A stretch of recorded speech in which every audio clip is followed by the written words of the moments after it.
Hi, welcome to Banks Elementary. My name is Mrs. Reese. I'm going to be showing you today our personalized learning studio. If approved, this right now is our laminating room. As you can see, we have a laminator over here, a laminator over here, and then we also have a space that our teachers use for meetings sometimes. This is an area that we want to personalize student learning and turn into a personalized learning studio.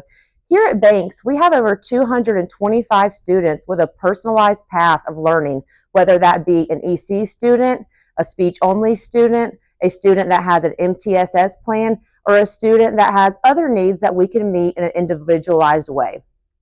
So for this project, there's some rearranging we need to do to this room. Our first step in this project is to take these two laminators and to move them over here to this side of the wall. We will move the laminators over here, and then we are going to clear all of these desks out. So we will have an open space to create and design our new learning studio. Here we will have 20 desks that are going to be standing desks. They're also adjustable with 20 stools. We will have the desk and stools created here, and they will all be facing the whiteboard.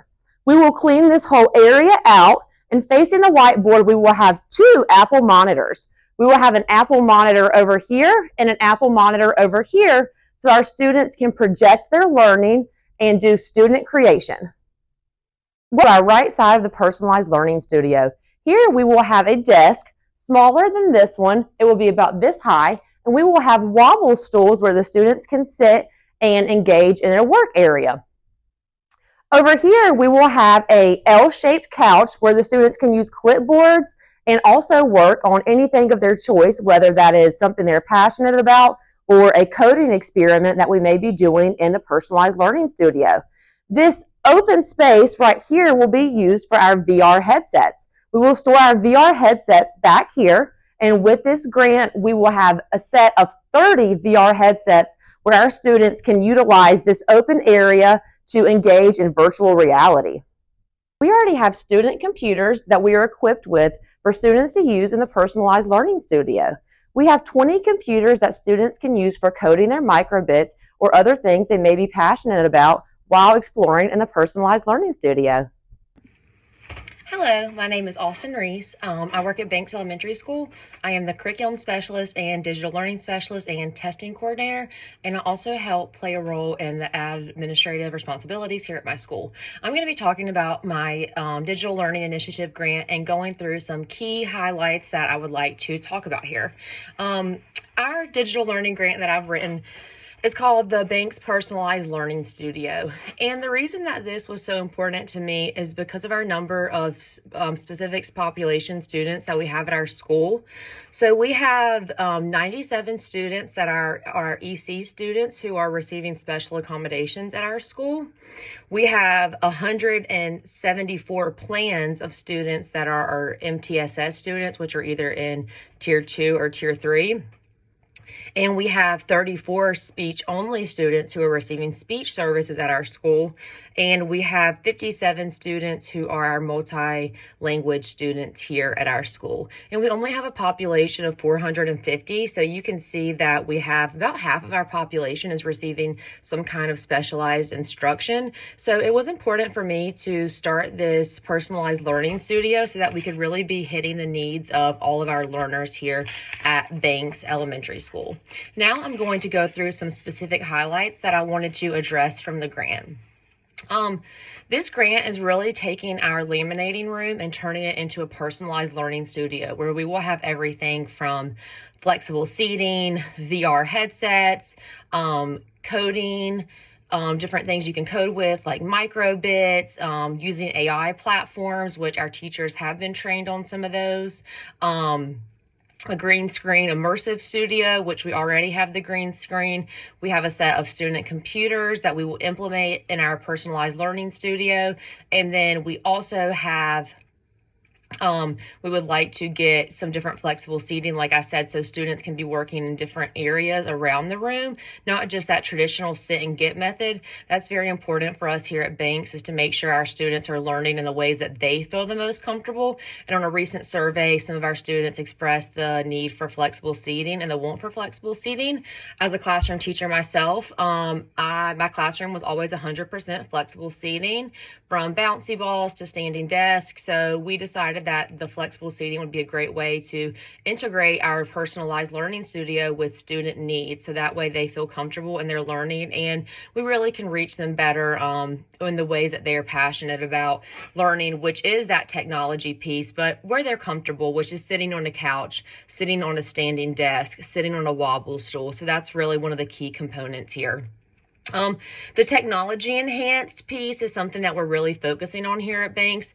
Lenoir County Public Schools focuses on digital learning, and here we are a one-to-one district. So every student here does have an iPad, and every teacher has a iPad and a MacBook assigned to them. So part of this grant, we have written to get 2 Apple monitors and TVs. This will make it possible for every student to connect to the Apple TV when they are in the personalized learning studio. For example, we just created digital learning projects for Digital Learning Day, and students were able to present those. If we were awarded this grant, students could go to our personalized learning studio, connect to those Apple monitors, and display their project for everyone to see. Recently, we had to go to our conference room, to our gym, and we just didn't have a space that students could immerse themselves in the technology advancements that we had, because we didn't have the space for them. So this space would really create an environment for our students to be able to learn and showcase their skills that they are doing, because this is our second year that students have participated in a digital learning showcase.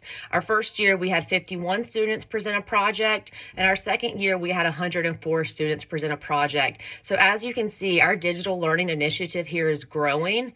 This year I started a program called Bulldog Code Connect, where students take microbits and they practice coding using block coding on our student computers that we have here, and then they will connect that to the microbit and they're able to show what they're coding. We can integrate this into the curriculum that we're using with HMH. We can integrate this into writing standards, any of our digital learning competency standards, or our Common Core standards. So this is a great way to integrate curriculum into coding, and to also find topics that students are passionate about and to allow them to code there. So part of this grant I have written is to get more coding devices for students, to get some storage devices for them, and to be able to just explore something they're passionate about. Our Bulldog Code Connect program was piloted with one 5th grade classroom, and they have really enjoyed coding on those microbits this year. Unfortunately, I have not been able to take that any farther because we don't have the teacher training, and a part of this grant will allow us to get the teacher training with the virtual reality headsets. And part of that is I have actually won a free coding online course. So our teachers will be able to get trained for free, which is not a part of this grant, but I've also written some other grants and won some free resources so our teachers can get training on those things as well. So the more teachers that I have trained, the more that they can go in their classrooms and dive deeper with coding with their students. So we're super excited about that. The past 2 years, our students have been immersed with some VR headsets. Lenoir County Public Schools has a set of VR headsets, and we can rent those, so to speak, for a short amount of time. So different classes were able to come in and use the VR headsets to explore ocean animals and science when looking at oceanography, human body systems when looking at the digestive systems, all different kinds of things that we could explore. So they were able to explore with those, and the students absolutely loved the VR headsets. So I was really passionate about, bringing this to life for our students. And one of the big ticket items on this grant is the VR headsets. They were really expensive, and it's something that I think our teachers and our students will get the most out of.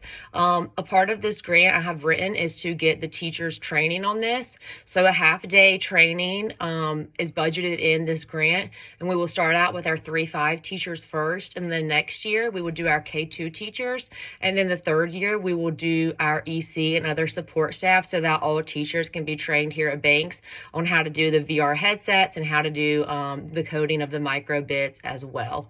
So we're super excited about all of the things that we have going on here at Banks, and we really hope that we are awarded this grant. It would mean so much to us, so much to our community. We are hoping to have a open house night to invite our parents into the learning studio to show them what we're doing at Banks. We have participated in a service learning project this past year with the Lenoir County Animal Shelter, and so we really focus on service here, and this personalized learning studio will allow us to create things for service.